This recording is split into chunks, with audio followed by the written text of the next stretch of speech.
আলোচক, মিডিয়া ব্যক্তিত্ব ও রাজনীতিবিদ ডক্টর ফয়জুল হক। ডক্টর ফয়জুল হক বিশিষ্ট মিডিয়া ব্যক্তিত্ব।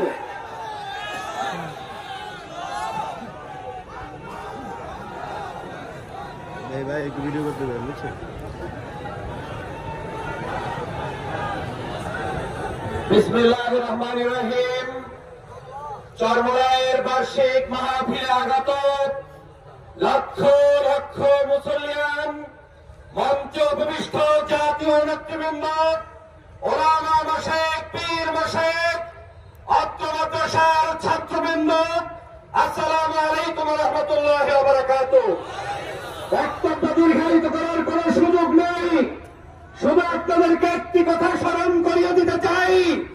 বরিশালে যখন শেখ চরমোনাইয়ের উপরে আওয়ামী লীগের লোকেরা আক্রমণ করেছিল, আজ শেখ চরমোনাই আছে, আওয়ামী লীগ বাংলাদেশ থেকে পালিয়েছে।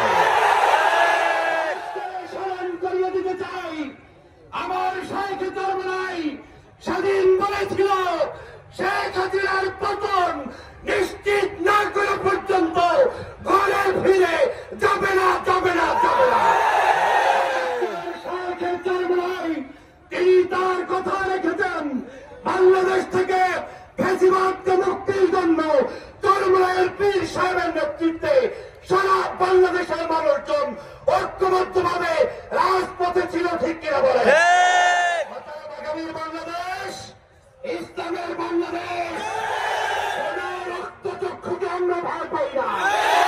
মুসলমানদের রক্ত দেখে যাদের ঘুম নষ্ট হয়েছে, ওই সকল শাহবাগীদেরকে বলে দিতে চাই, এই বাংলাদেশ মসজিদের বাংলাদেশ, এই বাংলাদেশ মাদ্রাসার বাংলাদেশ, এই বাংলাদেশ কলেমার বাংলাদেশ, এই বাংলাদেশ ইসলামের বাংলাদেশ। এই বাংলাদেশ কেমন হবে সেটা তোমাদের কাছ থেকে শিখতে হবে না, ঠিক কিনা বলে?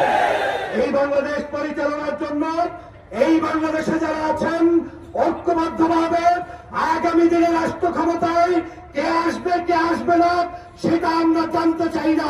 আমরা জানতে চাই সংসদের মধ্যে কোরআনের আওয়াজ থাকতে হবে, সংসদের মধ্যে ইসলামের ধ্বনি থাকতে হবে।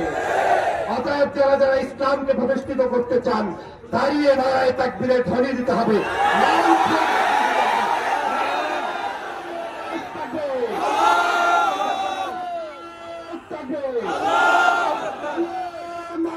মুসলমান আল কোরআনের আলো সংসদে জ্বালাইতে হবে। আল কোরআনের আলো বলতে হবে মুসলমান। আল কোরআনের আলো পীর সাহেব চরমোনাই।